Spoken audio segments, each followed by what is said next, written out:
This is a relay project. Real Talk starts right now. Here's Ryan Jesperson.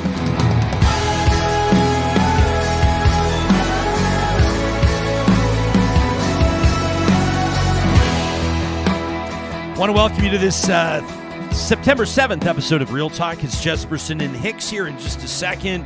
The president of the Angus Reid Institute, Shachi Kurl, if you're in Western Canada, if you're a member of our audience or an occasional tuner from British Columbia, you know Shachi. You've seen her basically holding court as the moderator in both provincial and federal election debates. And, of course, her and her team at Angus Reid, I mean, their job is to have their finger on the pulse of the country. What do Canadians think, or how do Canadians feel about some of the top news stories, about some of the issues that we're staring down? They've got recent polling on Pierre Poilievre versus Justin Trudeau. How did Canadians feel about who would be the better prime minister 2 years down the road from right now? They're also talking to parents across the country about the story that's been making news in New Brunswick and Saskatchewan. I want to fact check myself, by the way, Johnny. Yesterday, in conversation with our two panelists, our roundtable contributors, talking about school classroom sizes and private schools and pronoun rules and legislation, all that kind of jazz.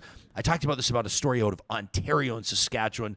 After the fact, I was listening back and went, Of course, it's Premier Blaine Higgs in New Brunswick whose government made the first move on this, telling schools that they had to get permission from parents if minors wanted to change their pronouns on school records. And then Saskatchewan quickly followed suit. I'm kind of expecting Alberta to make a move along the same lines, to be honest with you. It feels like only a matter of time. Don't you think? When conservative governments across the country start making moves like this, sometimes the most conservative governments probably feel like they got to take a position on it.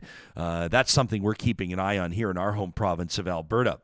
But the Angus Reid Institute's been talking to parents, hundreds of them across the country, and we're going to find out what they've been saying about where they believe a parent's role is in a move like that, or bigger picture in anything to do with education, curriculum, the goings-on at a school. Then Dani Paradis is going to join us here in studio. She's just won a big award. She probably doesn't want to talk about it. That's the way that most journalists are. But we'll recognize and celebrate that, and then she's going to take us into a couple stories she's keeping an eye on. The unhoused evacuees of the Northwest Territories, plus a big appeal coming up in an Alberta courtroom.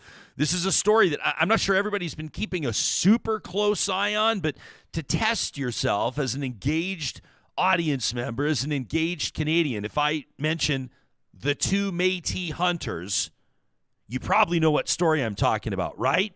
Two men, relatives, gunned down in their vehicle, a roadside confrontation after being chased down by a landowner who told police that he suspected that they were on his property, trying to steal from him.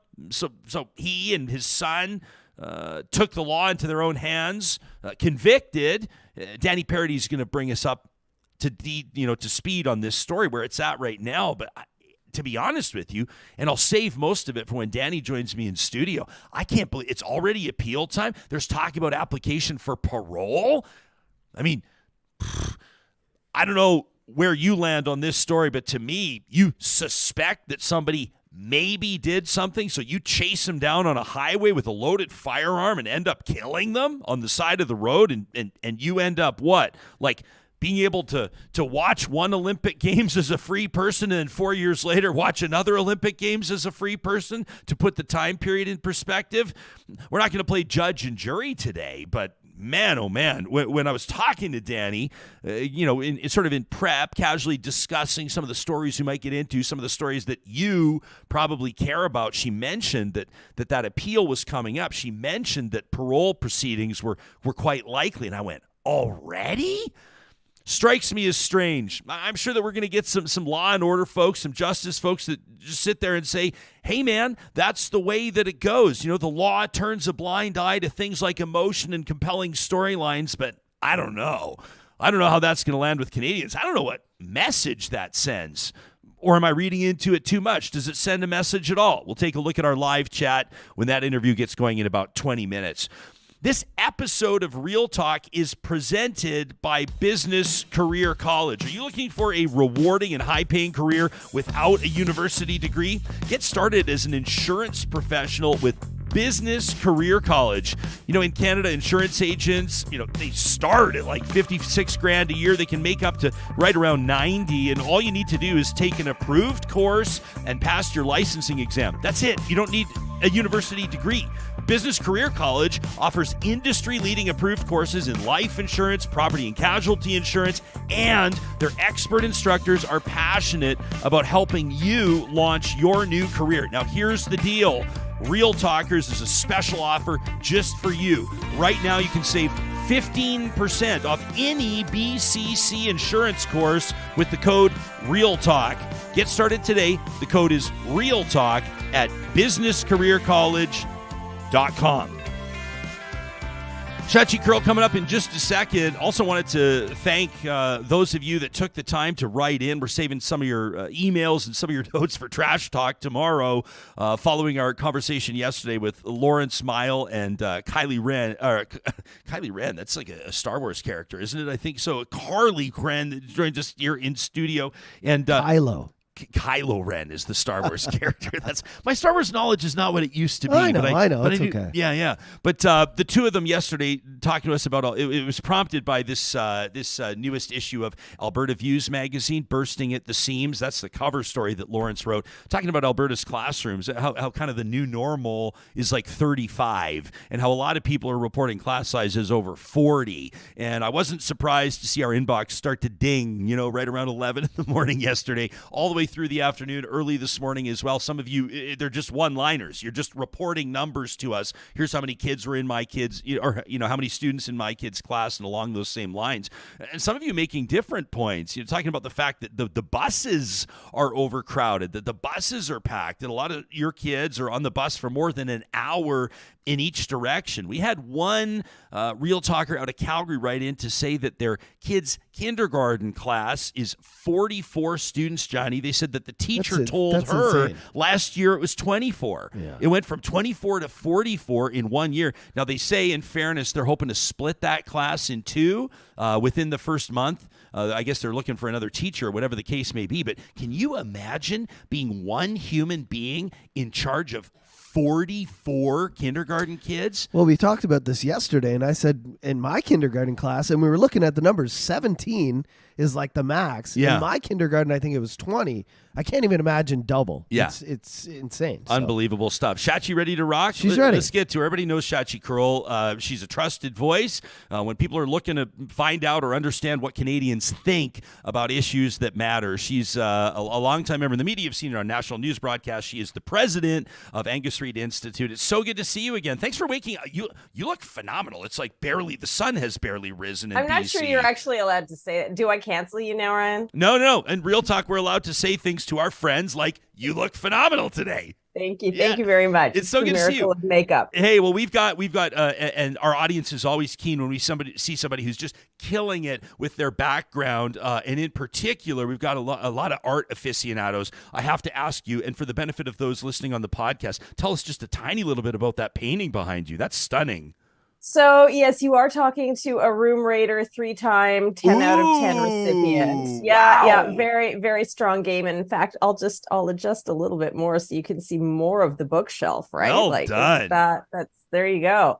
Okay, so this is a local artist out of British Columbia. His name he goes by the name of Seagull, and he does wonderful prints of places in and around southern British Columbia and places beyond. And I've got actually a couple of his pieces and very, very happy with them. Sam Seagull has a gallery in Vancouver on West 2nd Avenue.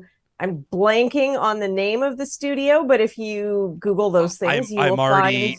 I'm already Googling, and Okay. yeah, because we're gonna swoop in and try to yeah. Well, it looks like people can just check out samsoriginalart.com. That's it. Sam's Original Art. And just go from there because yeah, amazing. And look, you get 10% Sam, 10% off your first time order. Sam, I want my kickback now, please. Yeah, well, we both do. Like maybe for talking about this and mentioning this, maybe we both get like, I don't know, a free painting. I mean, I don't want to sort of sound entitled here, but it might be nice. I mean, who among us has not shamelessly shilled for the free stuff? Yeah, obviously. Who among us has resisted the urge? So some what I particularly love in my own environment and surroundings are boldness and color, and you see there's a lot of boldness and color in his work. Oh, there's just a segue just right there to start talking politics, boldness and color, and what strikes you and what resonates. I was going to talk Poilievre and Trudeau, but why don't we? We're talking education first out of the gates. We did like a 2 hour. We never do 2 hour shows anymore, but we did yesterday because we had two people in studio who really give a damn about things like class sizes and budgets and private public schools and all that kind of stuff. Your team, and I'll call up the story here at Angus Reid, has done some polling on one of the stories that I mean, I'm not sure that every single person in Canada feels like it's directly relevant to them, but for some reason it really strikes a nerve with a lot of people. Your team asked Canadians if they think that parents should be informed if their kids want to change their pronouns. Why don't we get into this? Let's get into it. So here's the deal. We didn't start this fire. You can take it up with Blaine Higgs. Yeah. For that policy out of New Brunswick that then just started cascading from province to province. Then it was Saskatchewan. Then Ontario starts talking about doing it. At which point we strongly felt that it was probably a good time and have been feeling for some months, actually. This didn't just occur to us on a whim in the last couple of weeks. To measure public opinion and establish a bit of a baseline on this issue in terms of what are Canadians thinking? Importantly, what are parents thinking? Because it's one thing to have an opinion if you don't have a child under the age of 18 living in your household that you are responsible for. Of course, you're entitled to your view on that. There's also, I think, another very significant element to, well, what if you are responsible for a little one and what happens in that situation? What we found actually was not a lot of variance either way. We found that in both cases, a couple of things are true at the same time. First of all, the supposition or the argument that parents should neither be informed nor have to give consent, basically that parents should be cut out of the loop entirely if a child, if a minor, someone in school wants to change their pronouns, sorry, not programs, that's like flashbacks to university. I never changed my program. I finished the program. Really? You finished the degree that you started on right out of the gate? I did, on time, remarkably. Wow, what degree was that? Oh, I did journalism and political science. Surprise. Nice job. Surprise. So most parents feel like they should like have some. Yeah. So there's really three boxes on this. There's the don't tell the parents anything. That is the minority view. It's the minority view in terms of the general population. It's also the minority view in terms of parents. You do see more young adults, so people aged 18 to 34, more likely to say, no, parents should be out of the loop entirely. But even then, it's a minority view. That's really important to point out. You've then got a consensus, really, a majority who say at least inform the parents, at least tell them what's going on. But people stop short of coming close to a majority on the issue of should parents have to give consent. Tell the parents, yes. Require consent, no. And the only place that you see even up to half of people saying that consent should be required, and you've pulled up the graph there, is in Saskatchewan. That's the only place where we see it at a high water mark, and then additionally Manitoba at about the same level. Everywhere else, it's only about a plurality, only about 2 and 5, or between 40 and 50% who say parents should have to give permission or consent. Everybody else stops well short of that. But the issue of information. Tell the parents what's going on. There's not a lot of argument on that one. No, I think that's me. I think that's where I land on this one. Tell the parents, obviously, but don't require consent. I don't know. That sounds to me to be pretty practical. It's been very controversial. Some people are very mad at us. Well, I know, Why Shachi. did you do this poll? They keep asking. Why did you do this poll? Oh, come on. I mean, people, yeah. Why are you platforming that? No, come on. People think that we shouldn't be talking about things, shouldn't be understanding things, shouldn't be digging into, we've shouldn't done be shining 1,000 lights. studies in the better part of a decade at the Angus Reid Institute. Sometimes people don't ask us that because the issues perhaps aren't as... They don't ask us that about cost of living. They don't ask us that about vote intent. But sometimes we do get blowback on asking about issues that are a little bit stickier, a little bit thornier, and that's certainly been the case on this one. It doesn't mean we're not going to do it. Well, some folks I don't think see value in or don't want to bring themselves to believe that every issue has nuance, or most issues do. Someone will throw like the Holocaust in my face or something after making that comment, but most issues in Canadian politics do require some nuance. Now, I want to be, you and I, folks like us, Shachi, have to be careful when we talk about this, because I know that we can be glib and snide and sarcastic and even have some fun with some stuff that actually is deadly serious in a lot of people's lives. I mean, you talk to a bereaved family that lost someone, let's say a beloved, family member happens to be trans, they lose them to suicide. This is an issue that for them is a huge freaking deal. And it's not something, but I do look at this and I find that it becomes so hot button, so polarized, where one side on this argues that New Brunswick and Saskatchewan is literally killing kids, and the other side is saying that the other provinces or teachers unions are trying to bully parents right out of parenting. And then who in their right mind wants to stand in the middle of that and say, can we both try to have a conversation about that? Like, why would anyone want to participate in that exercise? That's why I'm grateful for polls like yours. Well, I prefaced it by saying we didn't start this. This is very much something. Now, to your point, have there been situations wherein children may be feeling unsafe, feeling vulnerable, feeling like they need support, feeling like the option that they have is to not tell their parents what's going on in terms of their gender identity and not feeling safe at school? All of those things are true, but the stoking of the fire on this, the real oxygen to the flame, or the propane on the barbecue, or I don't use whatever analogy you want, that's been politicians who've said, let's do, tiringly, from my perspective, let's do what they're doing in the States. Let's do what they've been doing in Great Britain, where the culture wars are raging. Let's bring them to Canada and watch it burn. Let us bring these issues to the forefront in a way that is already polarizing and confrontational, and watch everyone go nuts. And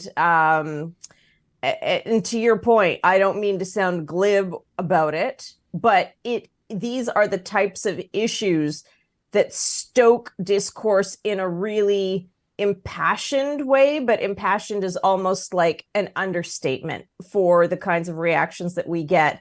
Again, not necessarily by people who have a personal stake in the issue, but by those who just, it's like stick that finger in an electric socket and let's all just lose our minds over these types of issues rather than having rational conversations. Now, I wanted to use this moment to mention to your audience that we are going to be in a 6-part series on a lot of these types of culture war issues, going to be delving into them with a series of studies and surveys starting next week on issues that dive deeper into perspectives around free speech and whether free speech has limits. issues around gender and gender identity, issues around climate and capitalism in the economy, issues around race, because it feels like we used to be able to watch US cable news and go, oh, look at all those folks freaking out about all these issues in a really, really, again, impassioned, it's not the right word, fervent way. Soon, we're going to have some baseline data around where Canadians fall on a lot of these issues and really understand like the mindsets of that spectrum, like who sits where and why do they sit where they sit, and what are the sizes of those segments in Canadian society, and then how does it overlay onto politics? Yeah, it's like that conventional wisdom, seek to understand. I don't know, I'm watching this, well, I'm not really watching, to be honest, but I'm aware that Tamara Lich and Chris Barber are on trial right now, and I'm interested to watch that too, because part of me is, I talked about this with Charles Adler on Tuesday, it's like part of me is like, this is like super important, like there needs to, Canadians need to understand what happens if you like claim that you could overthrow the government, shut down the nation's capital for 3 weeks, yada yada yada. And then at the same time, like the average person like does not GAF about this, to be honest with you. I think most people are so moved on from that. Even the person that only cleans out their backpack or their daily bag once a year has I think people might not even like this comment. Look at how careful I am now on this, but nobody's carrying masks around anymore. Maybe the odd person. I saw one person yesterday wearing a mask getting on a bus. Maybe they have symptoms or they're feeling sick. But when it comes to stuff like the lockdown or the pandemic or the convoy or this kind of stuff, I feel like a lot of people, maybe it's intentional, maybe it's subconscious. They've made the choice to move on. Have you done any polling on anything like that? Or do you get that? Do you have a gut instinct on that personally?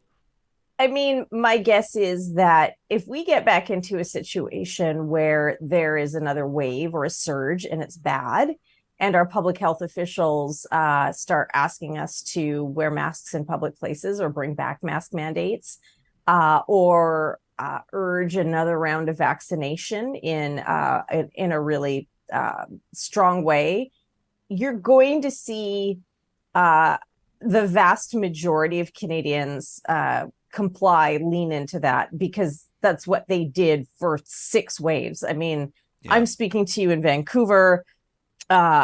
We only had for 3 months in 2020 lockdown, but there are other parts of the country that lived through curfew after curfew after curfew. I say this because people in society are generally conditioned to do what is asked of them for the public good. Now, is there going to be an increasingly sizable and resistant component of society that says, sorry, no, I did this, been there, done that, not going back to it? And additionally, my libertarian rights are more important and you can't tell me what to do? Yes, all of those things are true too.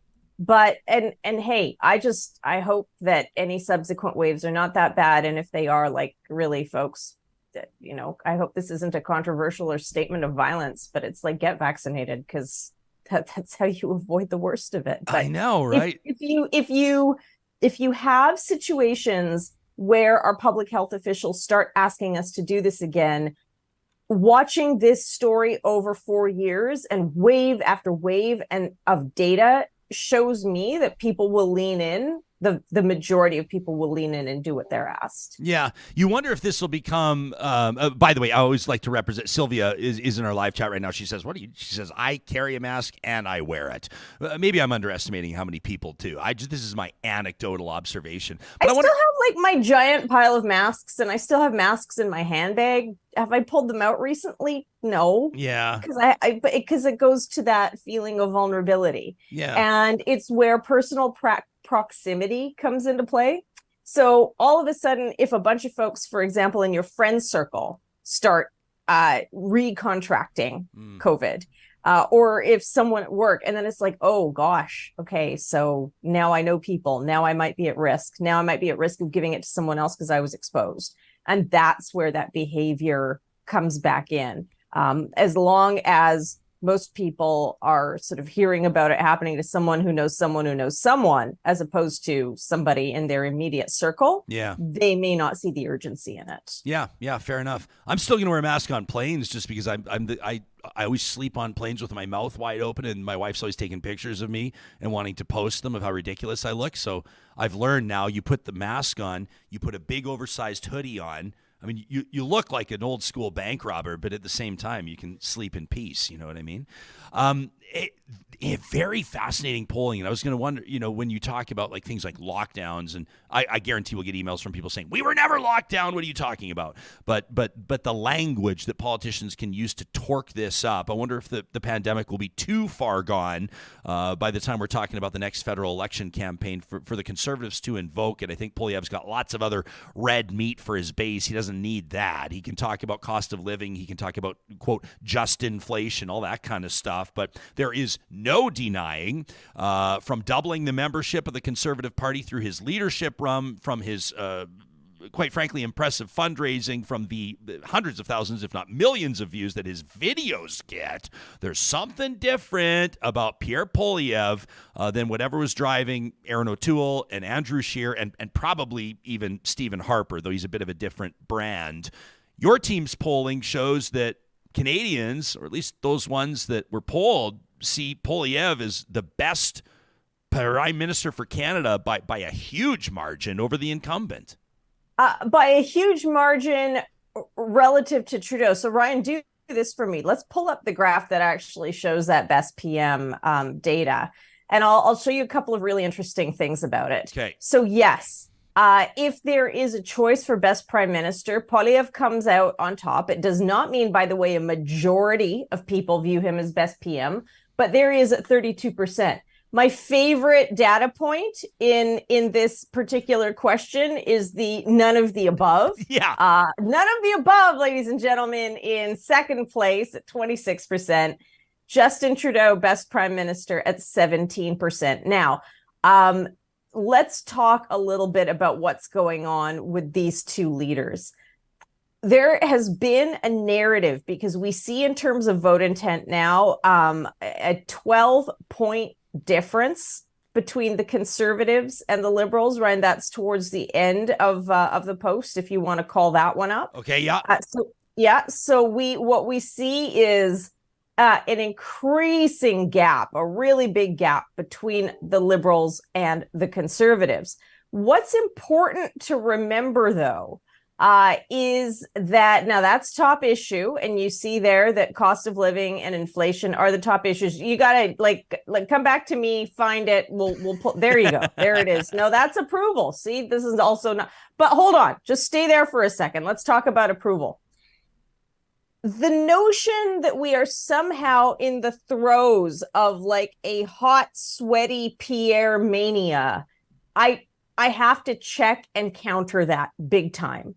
It's not that people are warming up to Pierre Poilievre in a really significant way. Okay, the way we saw just absolute falling down, swooning and gushing and crushing over Justin Trudeau 8 years ago, like that was a real phenomenon borne out by data. We saw Trudeau's approval at over 60% in those early heady days of his prime ministership. The prime minister today, Trudeau, is down to 33% approval. It's bad. It's as bad as it's been since February 2020. Which was sort of the trailing period of the We Charity scandal. It has not been that bad since. So this is really about the story of the implosion of the Liberals and of Justin Trudeau, far more than it's been the story of some come from nowhere surge for the Conservatives. What we're finding is that the Liberals are losing support in two different directions. A significant chunk of that support is bleeding over to the NDP and Jagmeet Singh. Justin Trudeau is losing support among women of all ages who have traditionally represented a really strong support base for him and for the party. They're all going to the NDP, but there's about 9% of the Liberal base that's now defected to the Conservatives. And that's really, really important too, because when we think about how tight the margins were in terms of popular vote, that means that the Liberals could not afford to lose any level of support. Yeah. No level of PO'dness at the party was safe for them politically. And what you're finding now is that they are in a situation where they're bleeding support in several different directions. You will see in that data just how milquetoast past Liberal voters are towards the Prime Minister right now. In terms of best on economy, best PM, you've only got about half the Liberal base that voted for the party in 2021 saying that they see continued leadership and strength for Justin Trudeau, that they really view him as the guy to keep going and to be the guy, to continue to be the Prime Minister, to continue to be best on economy, etc. Compare that to the Conservatives, who are near unanimous about their leader in terms of confidence in their leader, support for their leader, views that their leader is best PM, best on economy, best on a lot of these issues. So you're seeing a great deal of hesitancy, doubt, equivocacy towards Justin Trudeau from the ranks of the Liberal Party, and its base. Not the MPs or the staffers, but the voters. Yeah. And you see absolutely the opposite in terms of what's going on with the Conservatives. They are all in on their guy. The other thing to point out on the other side of the coin, however, is the fear factor. When asked, what is the possible outcome that you would fear the most? What's the worst possible government or election outcome that would worry you or keep you up at night? It's fascinating because, not surprisingly, Conservatives view another Liberal victory, whether it's a minority with a confidence and supply agreement or an outright Liberal majority. That's the stuff of nightmares for Conservatives. Okay, fine, makes sense. What is also making sense, and what is also going to be a bit of a hurdle that Pierre Poilievre has to continue to try to get past, is the fact that all the other major party bases, those who voted for the Liberals, those who voted for the NDP, in Quebec, those who voted for the Bloc, all identify a Conservative win as something that they worry about. So the scary factor is something that Pierre Poilievre has to continue to try to turn down when it comes to appealing to a broad base of voters. I'm not comparing the politicians at all, but the scenarios for sure. I kind of feel like in Canada, the Liberal base right now has to figure out, and I mean, they'll like sink their teeth into this polling and read into it and try to understand what it means. And obviously some people will say, well, there's time, or we can weather this storm, or we got to do this, or, you know, if the Bank of Canada saying no to another rate hike, maybe that's like one of the things that starts to turn. But by the way, all of those things are true. So let's remember a couple of things in the life and times of Justin Trudeau. He's been down this far before. It's been this bad before. SNC Lavalin, We Charity, cost of living crisis. There's been a whole bunch of times where people have been like really, really mad at him, and then something changes and they're all like, oh, that guy, we see that flash of brilliance. And the last time it happened was interestingly, we're talking about the Lick trial, during the Emergencies Act inquiry, where he testified in December. We saw his approval ratings like shoot up 7% in a month when that happened, because it was a good and solid performance by the Prime Minister. So we've been in situations, Ryan, you and I and others who watch politics, where we start asking the question, can he get out of this? Is this insurmountable? Is he done? And people have prematurely called the end to his career several times, or prognosticated that he can't pull out of this one.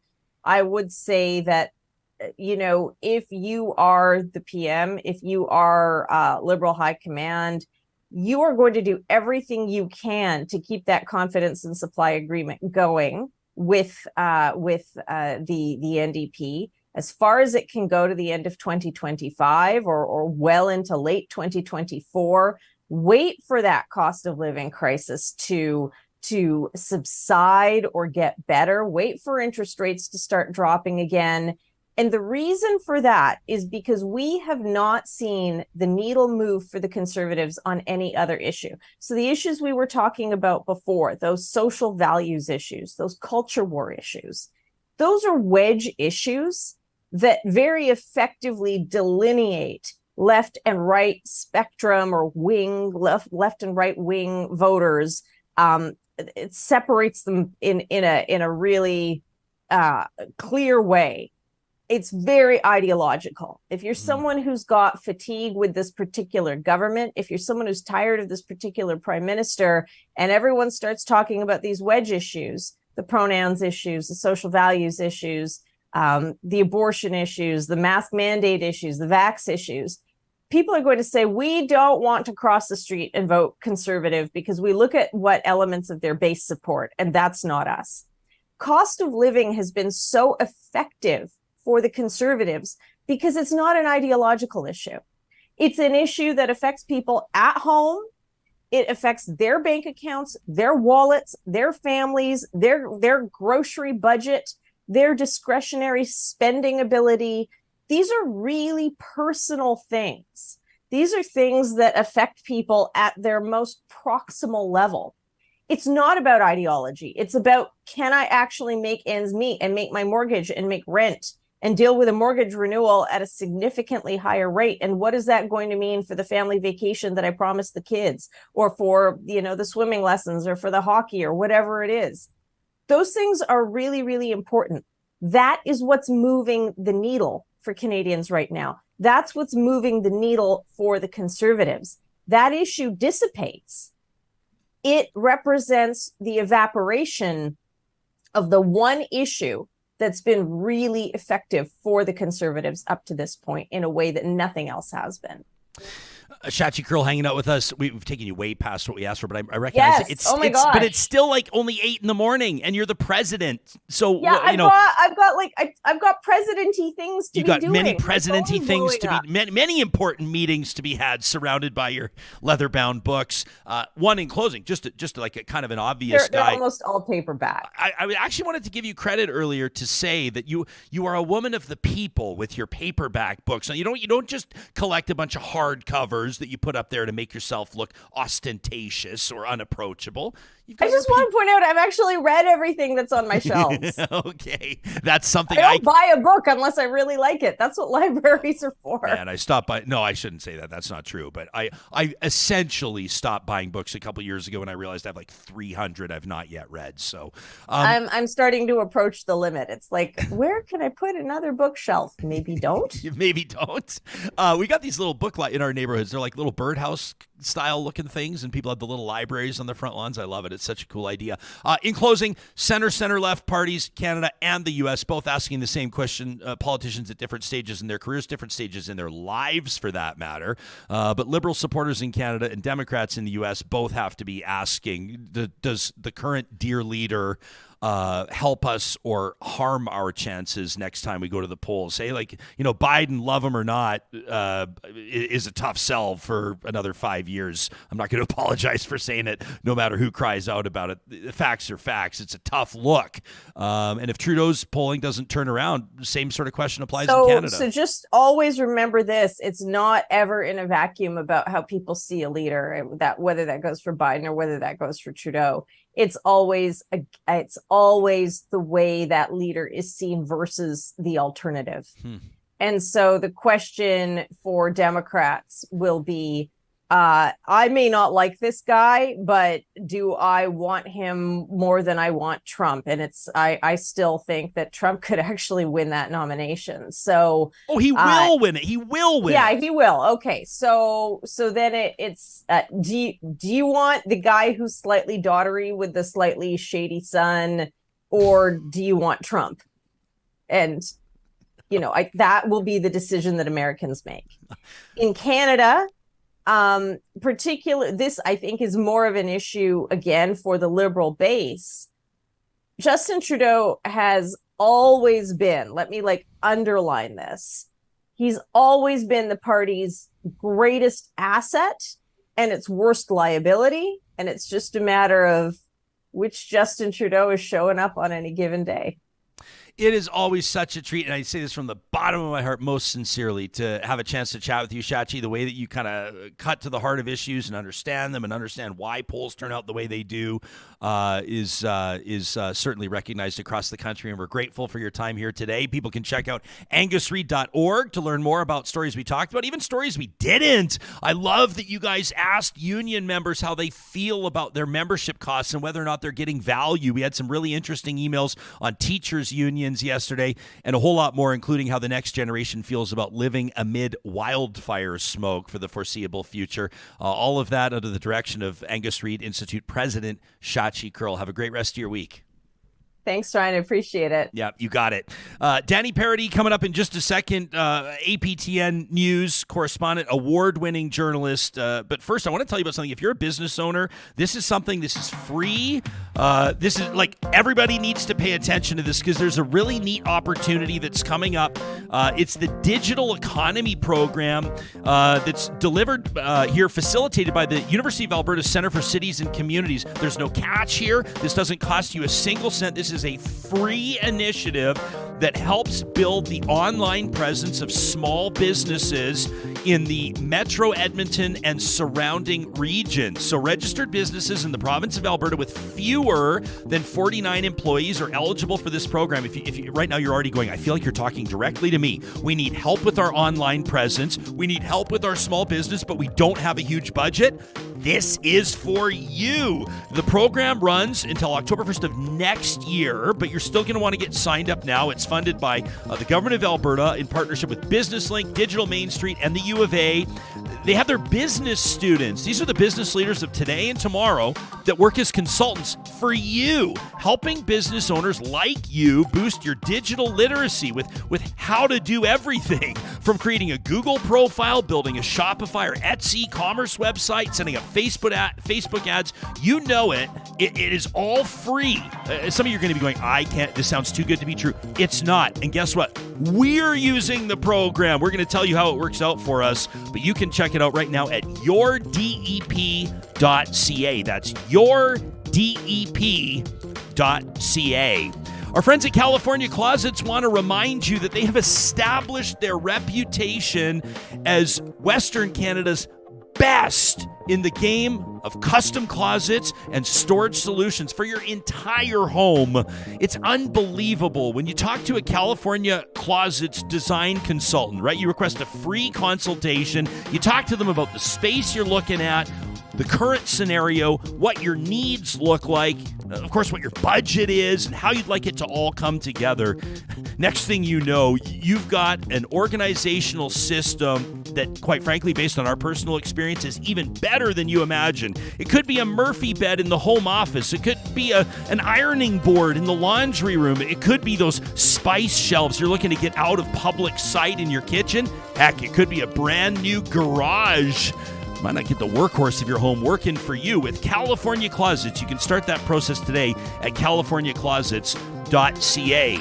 Hey, Calgary, we wanted to tell you about the India Film Festival of Alberta. Now, we were mentioning about their dates in Edmonton, and it was so great to hear about packed theaters there as this 9th annual festival rolled out in Alberta's capital city. Well, now it is moving down to Calgary. That's next weekend. Opening night. No, it's like this. What I mean is this coming up weekend, right? So in like a couple of days, opening night in Calgary is on September 8th. It's going to be very special with the 4K. This is a brand new 4K restoration of the classic film Dawn. 8 films showcased in Calgary. 7 of them are going to be shown at the historic Plaza Theatre. This is the first time that the India Film Festival of Alberta is showcasing films at the Plaza. This is an amazing opportunity to either jump into Indian film for the first time, or if you're a longtime fan, to see works from some of the all-time greats and some of the most promising up-and-comers. You can view the entire festival program and purchase tickets for the Calgary shows, then Fort McMurray, Sherwood Park, and Red Deer, all before the end of the month at indiafilmfestival.ca. We mentioned this yesterday. I want to mention it one more time, at least, because we had so much fun watching this video, and I'll describe it for you podcast listeners on the Kubi Energy Instagram page. They've just posted a video of our wonderful day out at Blackhawk Golf Course in support of CASA. That's Kids and Youth Mental Health Services. Kubi there as a proud sponsor of that tournament, and I was just honored to be hosting it for such a great cause. We are so proud to partner with a team like Kubi Renewable Energy that's not only the best in the business at what they do, installing solar systems that work, but also a team that understands giving back to community. They're hiring right now. If you're watching on YouTube, we're showing you some behind-the-scenes photos of their new space in Edmonton. They've also got brand new digs in Calgary. If you're an electrician, if you'd love to be an installer, or maybe even work in sales, Kubi would love to hear from you at kubienergy.ca. And a quick shout out to our friends at Alberta Views Magazine yesterday. What a deep dive, Johnny. I felt bad. I know you were feeling a little under the weather yesterday. The show was supposed to be like 45 minutes, ended up being 2 hours. You were a champ, pal. You were a warrior. Still easy work. Light work. Best job in the world. Light lifting, I hope. But boy, were our guests ever passionate on education, some of the challenges in Alberta right now and across the country. It's the cover story in the newest issue, the September issue of Alberta Views, bursting at the seams, Alberta's overflowing K-12 classrooms. If you missed that interview, check it out wherever you get your podcasts or find it on YouTube. And don't forget, at albertaviews.ca, you can subscribe for a full year for just $20. That's 50% off an annual subscription using the promo code AVRJ. That's Alberta Views, Ryan Jesperson, AVRJ at albertaviews.ca. It's always such a pleasure to talk politics, news, and life with our next guest. Dani Paradis is an award-winning journalist for APTN News. You've seen her published across the country, of course, and a trusted voice when it comes to talking about issues that matter to Albertans and people from coast to coast to coast. It's nice to have you in studio. Thanks for making time for us. Great to be here, and always nice to be in your beautiful studio. Yeah, it's good to have you in studio. We and I'll be honest with you as well. We appreciate because you're always on assignment, right? So you're heading to the courthouse today, but we asked if you could swerve down 104th Street in Edmonton for a quick sec to come join us. Can we talk about the big award first? Just can we get it out of the way? I promised our audience I'd bring it up. Okay. A journalist like you, I know that you're not driven by awards, but tell us about this recent honor, this recent recognition, and what it means to you. Oh, yeah. Journalists love talking about themselves. Yeah, I know. So the formerly called Native American Journalist Award, now retitled the Indigenous Journalist Award. It was they gave me an award for best profile, so written profile in their professional 3 category. This is an organization that does a lot of work to recognize, let's say, international, so meaning U.S. and Canadian journalists. My story was on Wilton Littlechild, which as I was thinking back on this, the day after Wilton Littlechild put the headdress on the Pope, you and I were talking while I was at Commonwealth Stadium. I came in for that, up close, trying to find a quiet room, and we had briefly talked about that. So that was before I was able to get a hold of him and actually go and do a long profile piece. But it looks into, his personal motivations, his own journey as a residential school survivor and as a survivor of sexual abuse, something that he's been open about. So it was an honor to be able to tell that story. And of course, the great things about awards is that they bring more attention to stories that are important. 100%. Absolutely amazing. It's amazing, isn't it? Like when you take a look at his career and people can find your story on that again, and we'll put the link to that directly in the show notes for the podcast and the YouTube episode. But he connects to people across the sporting world.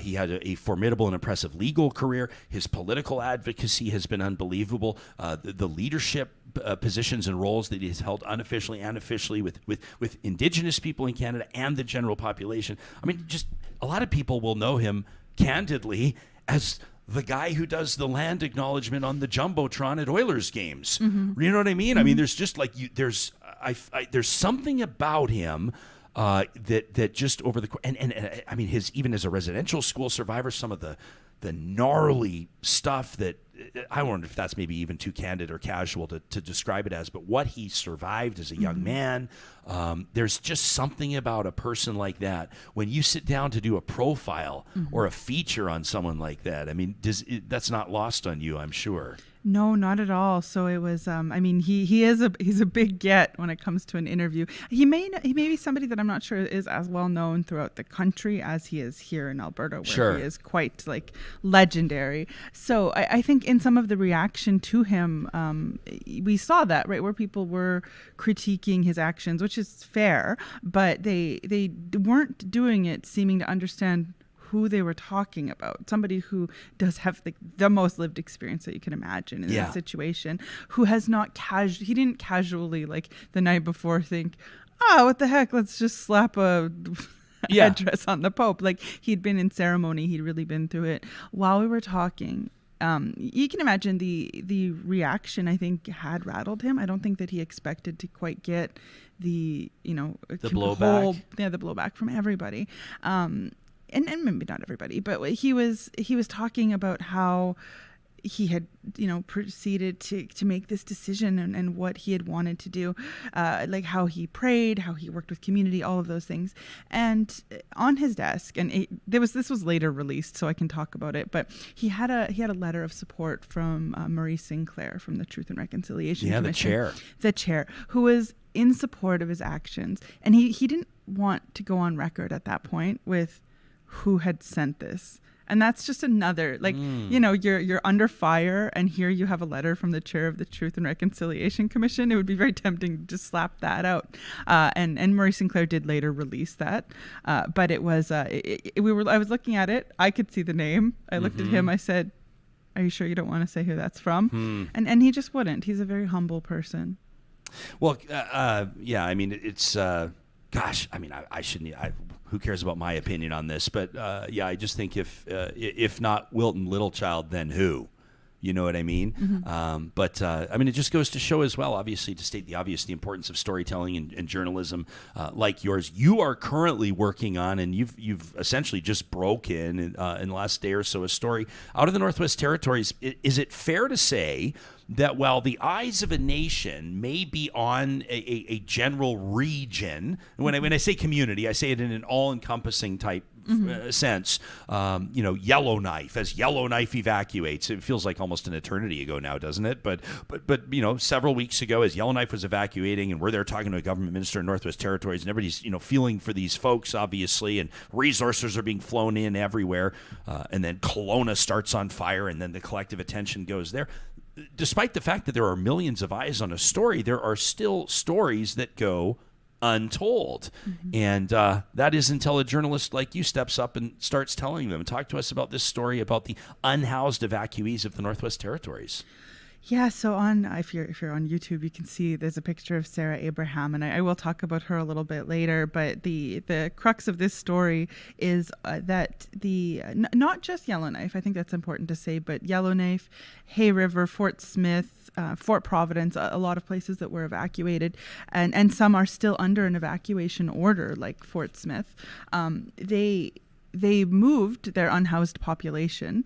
And when I saw the premier talking the premier of Yellowknife, the premier of the Northwest Territories, that is, talking about how she was driving around, because she's actually a former social worker. So she was driving around looking for unhoused people and making sure everybody got out.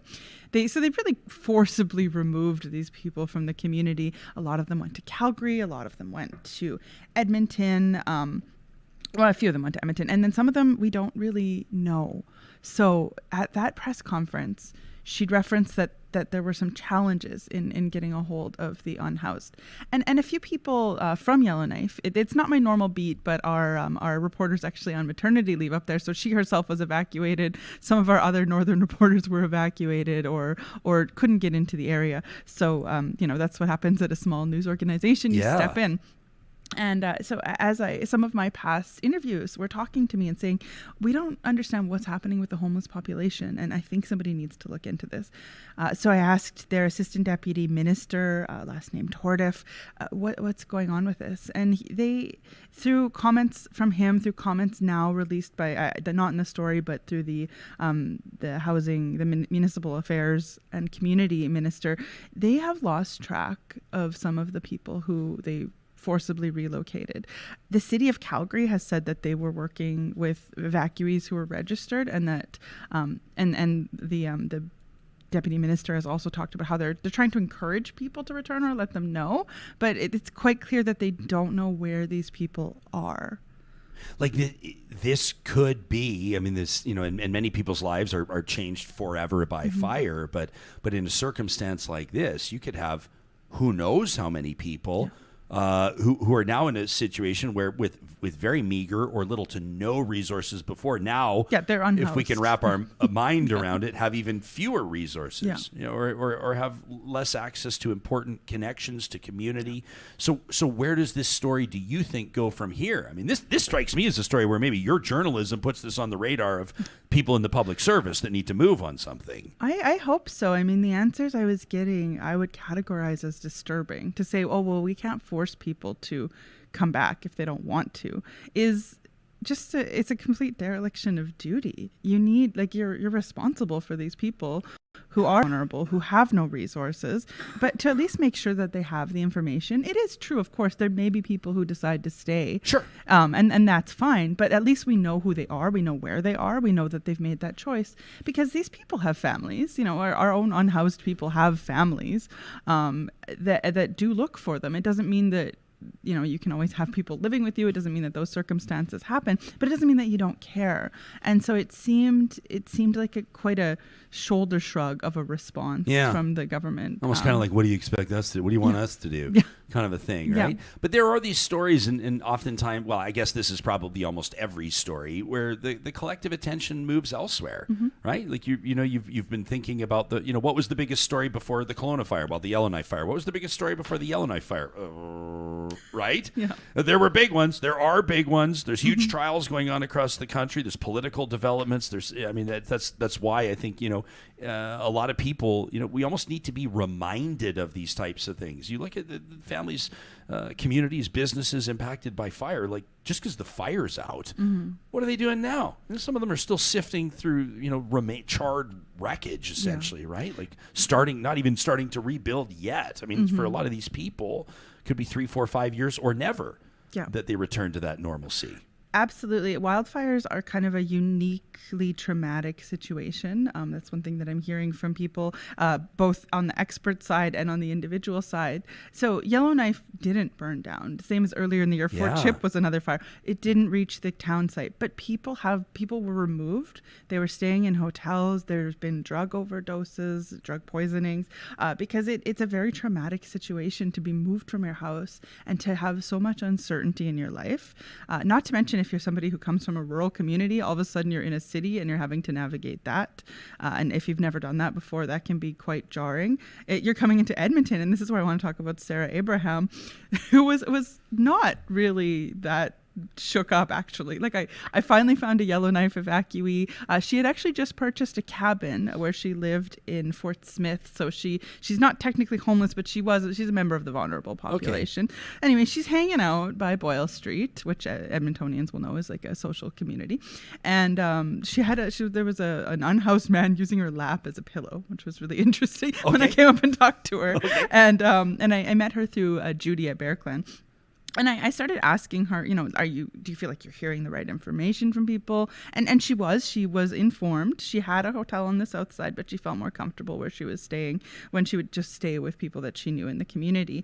And while Sarah was here, she was also distributing Noxalone to people. There were people that she helped somebody who had an overdose. Oh, and that was actually what she wanted to talk about, was just, it kind of broke her heart that was happening. And I thought, what an interesting crossover, and what a thing. Somebody who's already experiencing the trauma of being moved is now experiencing an Edmonton trauma, which I'm sure you've seen. You have an office downtown. Yeah. There's multiple overdoses every day going on in the city. So that's another layer of things that people get to experience when they come, when they have to move further south. I dropped a little tidbit on the show a while ago. This was a passing conversation. I was walking my dog past a firefighter's house, didn't know he was a firefighter. He stopped me, listens to the show, and he said, something you need to look into, something you need to dig into. He says, the city of Edmonton, he goes, we're not reporting like for the fire department. I've not yet spoken to the chief here on this. Okay, so this is, let's just say, this is alleged right. Circumstance. He says that they're not tracking it as like drug poisonings or overdoses anymore. He says, I think because they're trying to He says they don't want those numbers to be too out of control. So I said, so how are they tracking them? He goes, well, you'll see something like unresponsive or choking, or which is kind of an interesting one. As Dani writes that down in her notepad, why not go get them? I mean, if this is a true story, that's pretty remarkable. I just watched that. Have you watched the Netflix miniseries Painkiller? I haven't. No. I just finished it last night. 6-part series on Purdue Pharma and OxyContin, and man, oh man, I digress, but that's an amazing personal story that you're telling. People can read that at aptnnews.ca. Again, we'll link to it in the show notes. If you say the two Métis hunters, virtually anybody that pays even passing attention to the news is going to vaguely remember the story, but there are new developments. Can you bring us up to speed on where this story's at? Yes, you mentioned that I was going to the courtroom after this, and that's because there is a appeal for Roger Bilodeau, who was convicted and sentenced for manslaughter for 10 years, but given 4.5 years credit, time served. So it's his appeal is going on, and then we can expect pretty soon that we'll see the parole process start to kick in.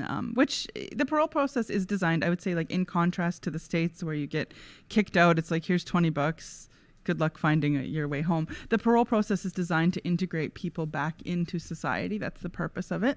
But for victims, for somebody like Sarah Sampson, who was Jacob Sampson's wife, it all happens quite quickly. That's what she's told me, is like, it just seems like, they just finished the trial, and then all of a sudden you're hearing, you're hearing concerns about parole. All of a sudden there's an appeal. And so that, like, once that system gets going, it is difficult for survivors from the family. Well, and I'm not connected to this family, but I just think, and again, we sort of teed this up early in the episode, the story here, most people will remember, like, two family members, right? Maurice Cardinal, Jacob Sampson, hunting buddies as well. Yeah. And they're out and about, and I guess really, who knows the actual full truth, though trial has concluded, but basically these other two, father and son, figure that these guys are casing their property. Isn't there even some question around, like, they thought that their pickup matched the description of a pickup that might have been or was on their property? Yeah. It wasn't like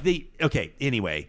Yeah, so people can do their own reading, but basically this is a story of a guy and his son who took the law into their own hands and killed two guys by close proximity gunfire on the side of the road. Yes. And now, in a very short period of time, which is maybe a subjective analysis or interpretation on my part, we're already talking about parole. I don't know. I just think that this is, I can't imagine being a family member in this circumstance. I would be, quite frankly, outraged.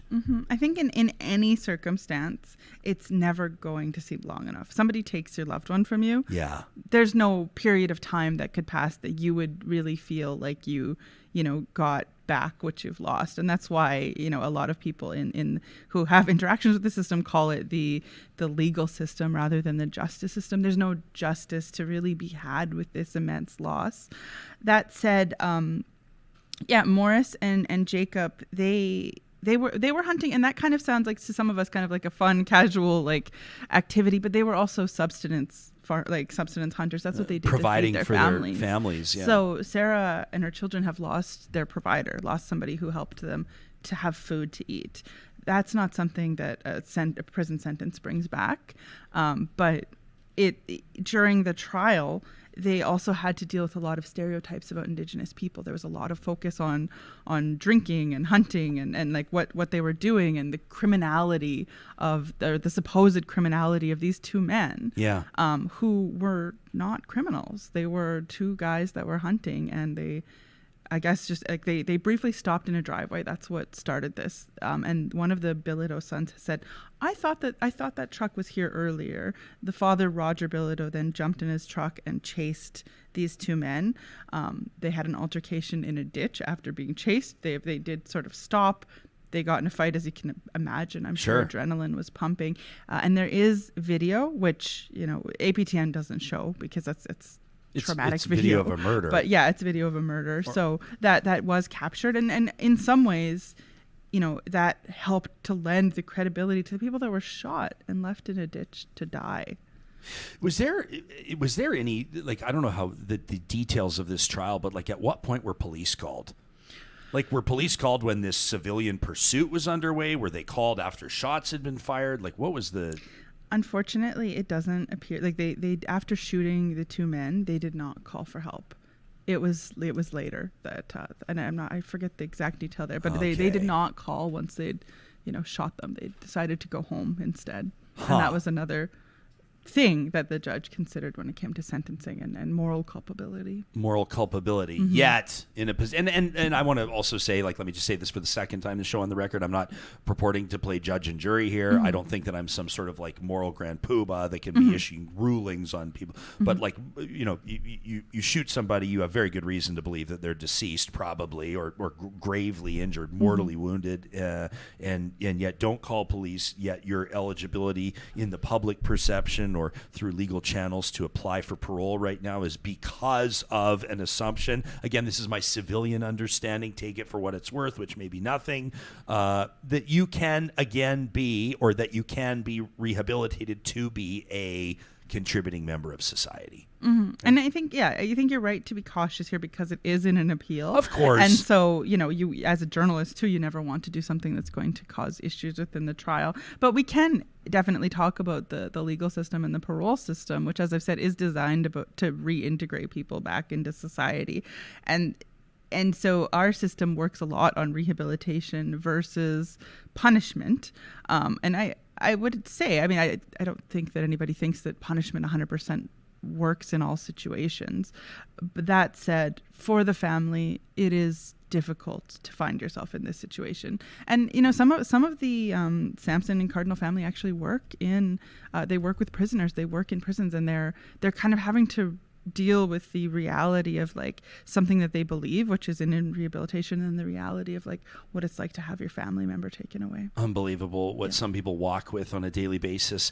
I know you got to get to court, and I respect your time, but I have to ask you about this. This is kind of more of a local story, I guess, for people that live in and around the city of Edmonton, but also this is a story that could be applicable across the country and around the world. You've been reporting on it. People can check it out on APTN's national news website. The city of Edmonton hit with a lawsuit over removing or dismantling, taking down encampments. This is pretty interesting stuff.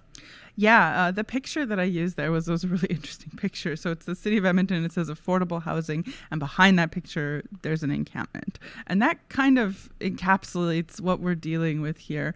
That's an amazing photo. Thank you. There are over 3,000 unhoused people, and there's people. So of those people, there's about a little bit over 1,300 who are not provisionally accommodated, which means they're not staying in emergency shelters. They're not staying with friends or family.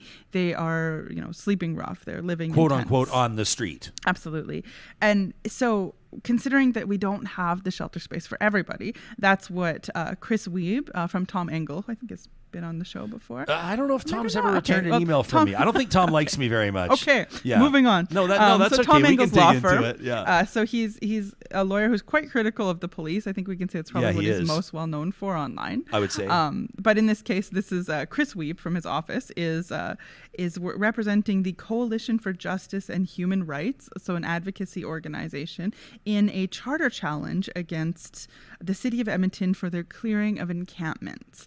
So they've called this an inhumane policy, and they're launching the charter challenge, saying that the unhoused still have the right to personal property, and also that because there isn't sufficient accommodation, you can't forcibly remove people. So they're also asking for an injunction to help stop people from it's a kind of a joint effort between the police and the city of Edmonton when it comes to encampment clearing. We should call Shachi Kurl back in and ask her to get Angus Reid to do some polling on how Canadians would feel about this. Because you know what the average person's attitude is going to be, right? The average person will probably, like, their empathy, you hope, would impact their perspective. And they would say, well, people have to have somewhere to go. There's got to be somewhere to go. And then the other part of them is going to say, just not right here. Just not right here. Just not right here. I think it's probably fair to say that most average people have balked at like having encampments in their community. like you mentioned, this is happening across Canada. So there's other jurisdictions like BC and Ontario. Absolutely. Actually, the Superior Court in Waterloo, they found that a municipal bylaw was against the charter. So the same encampment clearing, same policy. The city of Edmonton has decided to stay the course for the time being. I don't believe that they've changed anything in their policies prior to the lawsuit being heard or outcomes about the injunction. So they clearly feel that this is the right way to proceed. Perhaps that is because of what they're hearing from citizens. It's hard to say exactly how they come to that calculus. It's not something that they're very open about. But we have been talking about this since at least April or March of this year is when they came out with a new encampment policy. Yeah.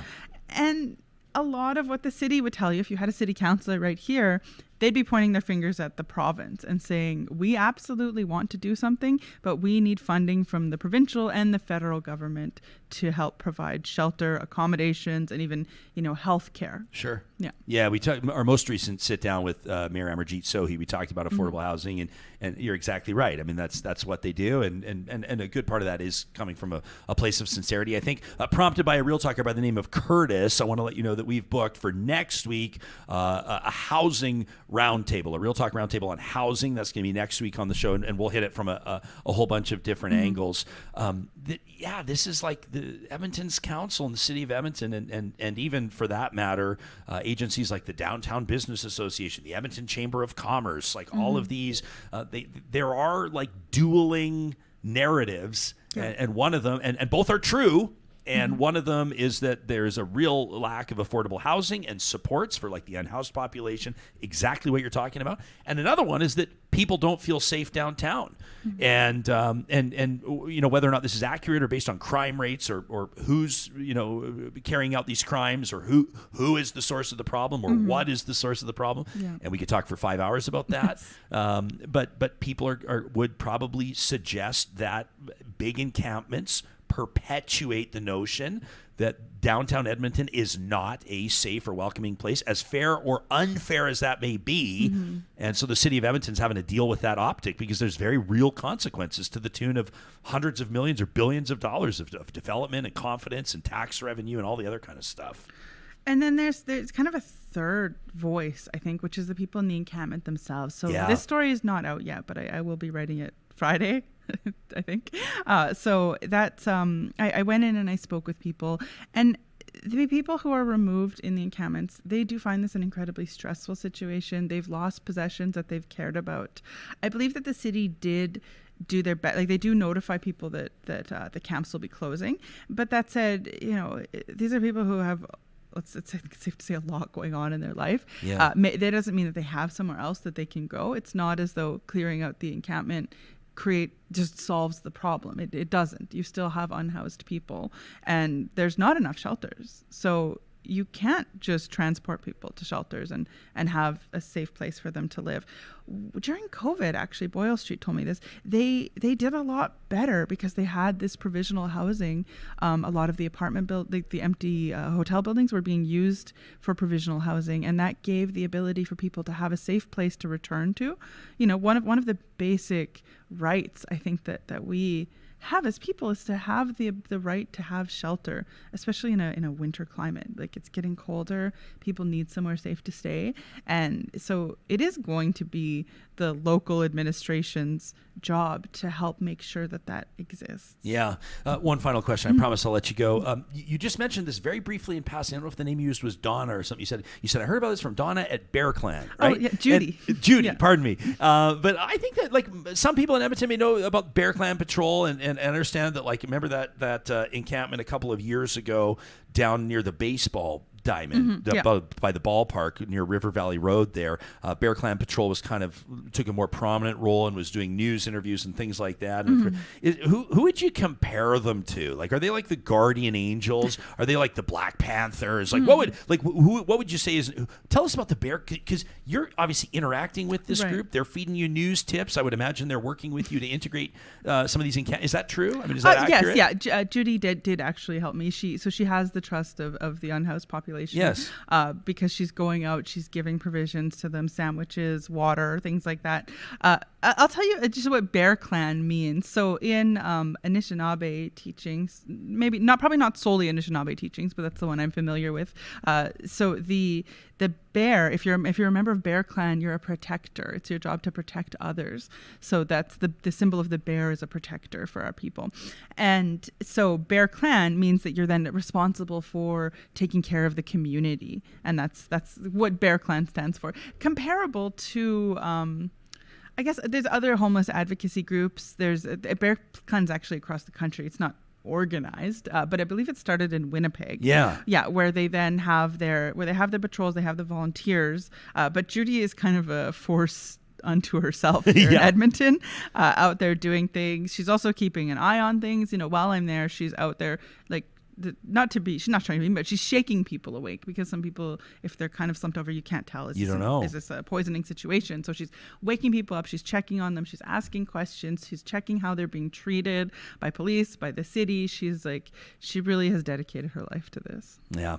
Dani Paradis, it would be impossible for me to have any more respect for what you do. Look at that for our podcast listeners. I'll let them know we're seeing that. That is the smile of somebody who recognizes, I think, the significance of winning Best Feature Story at a national award ceremony for journalism. That's Dani Paradis, correspondent for APTN News. Thanks for your time, sincerely, and we'll keep a keen eye on this story that you're about to cover down at the courts. Absolutely. All right. We'll see you later. You bet. This episode is made possible by Real Talk sponsors and supporters like the family-owned team at Grand Dog Essentials Quality Raw Food. And through this month, want to let you know that there's a couple of things that they're keeping an eye on, and they want to make sure is on your radar as well. So you may know the health benefits. You've been reading about the health benefits of feeding your dog or even your cat quality raw food. But if going raw is maybe not an option for you right now, it's okay.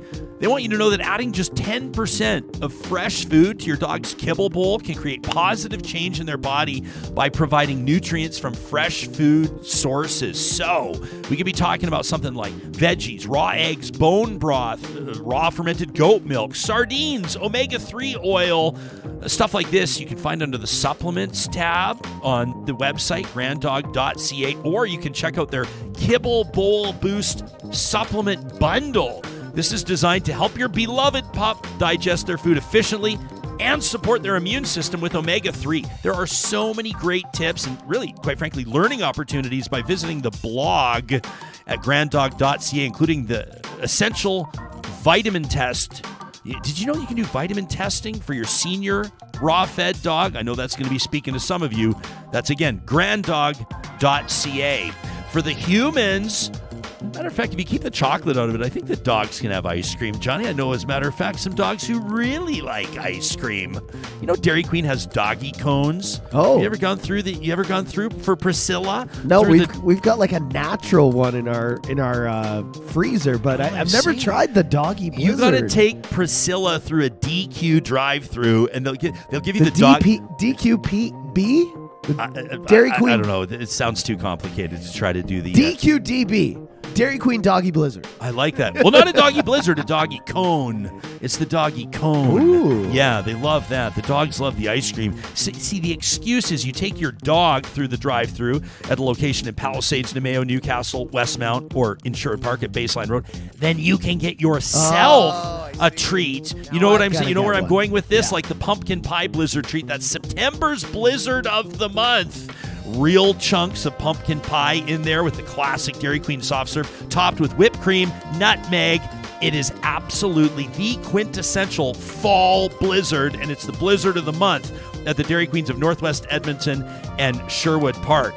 Our friends at Friesen Brothers have a lot going on, including this month. We're going to be talking to you a lot about that tradition of the Alberta Beef Roundup, but it starts with the Alberta Beef, or rather, Alberta Corn Roast. The Alberta Corn Roast, a cherished tradition at Friesen Brothers, kicking off harvest season, and of course the Alberta Beef Roundup. Coming up on September 9th, that's this Saturday from noon to 4. Visit your local Friesen Brothers store, 16 of them in Alberta, for an amazing afternoon with community members. It's a great chance to immerse yourself in the spirit of the Alberta Beef Roundup while connecting with neighbors and discovering more about this fascinating tradition. Friesen Brothers, for more than 65 years, is Alberta grown and Alberta owned.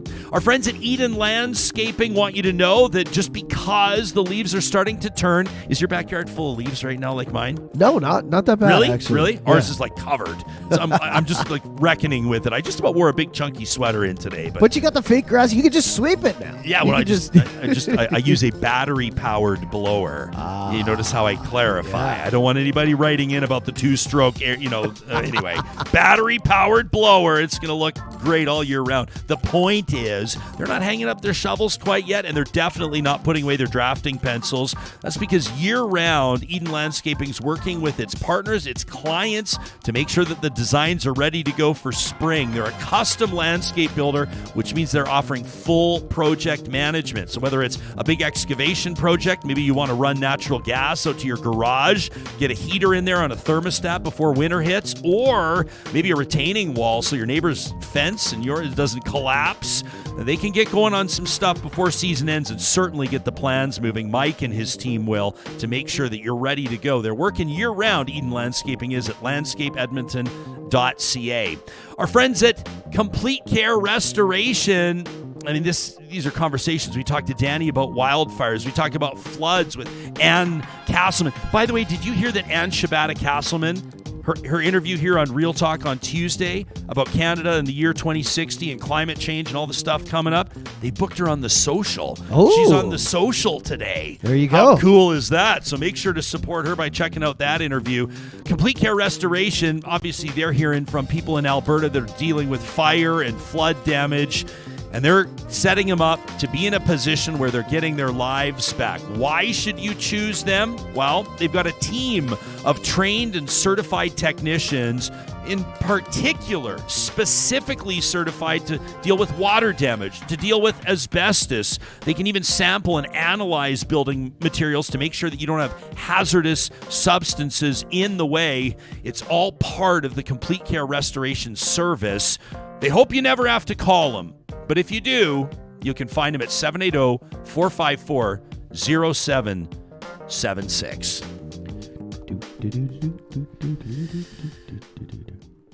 You got a little jump in your step now. Ready to go. You're feeling better. I saw you mentioned, I heard you mentioned Painkiller. Have you seen Dopesick on Apple TV? Michael Keaton. I got to watch it. Yeah. What is that? That's like 6 or 8 episodes? It's better. It's better. Yeah. I feel like the Painkiller, I just got done watching it too. Acting was it's not the greatest. Really? Yeah, it's not the greatest. And it was a little... the great Matthew Broderick? You didn't like his... I mean, he was okay. The whole story's it's a little sensationalized. Like, if you actually read about the Sackler family and stuff, and I get that you have to. These are the inventors of OxyContin. Yes. And people say basically the family that fueled the opioid crisis. Purdue Pharma, yeah, and which is now pretty much defunct. It's in bankruptcy, or it hasn't gone through yet. But I thought Matthew Broderick was good. It's just I don't know. If you watch Dopesick, compare the two, because there's a difference there, but they're both about the same thing basically. And I understand you have to have composite characters that kind of encompass like all the people. There was teams of people going after Purdue and the Sackler family, right? Yeah. And they try to encompass them all into the one female lead there in Painkiller. Yeah. And in Dopesick they do that too. It's Rosaria Dawson. So yeah, she's great. But yeah, watch them both. They're both great. But yeah, it's just insane the way I don't think people I know people know, but literally it's heroin, right? It's all opium. It's all from the same poppy plant. And it's just I get that I know people need these pain meds. People with cancer, people are going through hardships. People are at the end of their lives. But the way the Sackler family marketed this thing and pumped it out into the public was just, I don't see how they're not all in jail. It's ridiculous. Well, they're still billionaires too. They're worth the family about $13 billion. So. Yeah, it's fair to compare, big pharma to big tobacco in a lot of ways. Ann Castleman on Tuesday, if you missed that episode, comparing big oil and big tobacco in an interesting comment that she made. You look at these these industries, these titans of industry, and then the legal entities, whether it's the DOJ in the States or whatever it is, equivalents here in Canada and other countries around the world that would go after them, and the challenges that stand in the way. And I mean, newsflash: billionaires rarely go to jail. Like newsflash. Yeah. But yeah, a compelling story. I thought the most powerful, and I don't want to sort of spoil too much because I do recommend that people check these shows out. I thought that the most powerful 30 seconds of every episode of Painkiller is at the beginning. Instead of just having what you'd call like a slate or a board or a graphic that comes up with words on it and then a narrator's voiceover that says the events depicted in this episode are meant to reflect true events but are fictional characters and yada yada, any similarities are coincidental, or like we're all familiar with that disclaimer. Instead, for all 6 episodes, they have the parent or parents of a deceased person that was wrestling with an opioid addiction. Yeah. And we've had, I think of Petra Schultz, one of the founders of Mums Stop the Harm, who's been on the show several times. We've spoken to mothers and fathers that have lived the worst nightmare of losing their beloved child, and other family members that have lost loved ones to an opioid addiction. But they come up and they're holding, so the first 30 seconds of the episode is like a mom or a mom and a dad holding a framed photo of their beloved son or daughter. Yeah. And they'll say, while the events of this episode are based on truth but represent fictional characters, what's not fictional is my son. And then they tell, over the course of 1 or 2 sentences, a very brief story about a bright-eyed, humorous, beloved, big-hearted human who sustained a back injury, became addicted to opioids, and ultimately paid the ultimate price. So, like, I thought for me, it really sets the tone for each episode. Yeah. Those first 30 seconds where you go, that is real. That's the face of a major loss. It really hits home. Yeah, that particular epidemic of opioid addiction, and we didn't. Now everyone's like, "Oh my God, how did this happen?" But you got to remember, this started in like the late '90s. Like the internet was just kind of coming around. People didn't have the view they did of the world. But I mean, it's still happening every day. 20 people a day in Canada, 40 people in the States, still dying of opioid addiction to things like OxyContin and other drugs like it. And it's just horrible because the stories you're hearing are, it's not the normal people who you would think get addicted to opioids. People who just regular everyday folks who just hurt their back or hurt their leg. I feel like I've get in a car accident or whatever. Times it sucks that you have to say things like, to get the general public's attention on something, you have to, like, it's like when you say, firefighters or paramedics responded to a drug poisoning or to an overdose in the suburbs. Someone goes, ooh, like, what's the story there? Yeah. Everybody sort of thinks that it's, we talked to Dani Paradis about encampments, for example, people experiencing, homelessness, and you go, okay, well, is that where all the drug poisonings are happening? Yeah. It was everyone. Yeah. Yeah. I mean, I promise no spoilers, but I wanted to say, like, it's not lost on you when you see the use and abuse of opioids in these episodes by people even working in the industry, obviously. And both of those specials based on books, which are amazing, which you should read as well. But just crazy, like doctors were addicted, the salespeople were addicted to it. Everyone was. Yeah, it's crazy. Yeah, unbelievable. Or and even if not addicted, sort of casually using it, grinding it up and snorting it, and then all of a sudden, nobody thinks that they're going to become the one that gets addicted.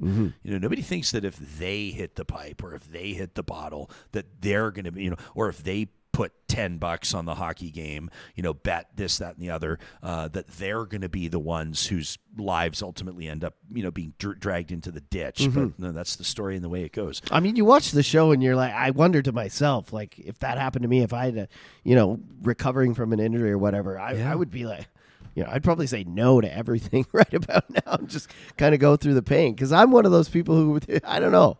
I'd probably get sucked in as well. Right? I feel like I would too. Yeah. I just have an addictive personality. Honestly, I would. And if something eases your pain, and then you use like a tiny little bit more. You get prescribed. Your prescription goes They up. had 160 milligram tablets of this thing at one time. Yeah. They took them off the market. They were called oxycoffins. Oxycoffins. Yeah, wild stuff. Hey, if this, I know I say this a lot, but it's because we mean it, and it's because it always happens that something that we talk about, even casually or candidly, at a person-to-person level on the show resonates with you, and you've got some personal experience or something to say about it.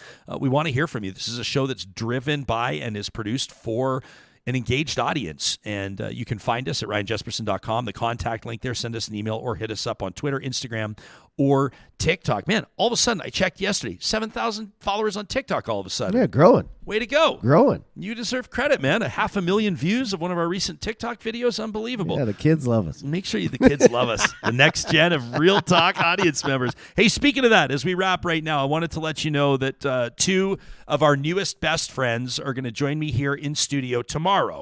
It's going to be our Real Talk Roundtable, and it's going to be an introduction of the 2 recipients of the Real Talk Julie Rohr Scholarship. You're going to find out who they are. You're going to hear the heart-wrenching elements and the soul-filling elements of their stories. Much of those stories still to be written. That's coming up. Plus, Trash Talk, presented by Local Environmental Services. That's coming up on Friday's Real Talk.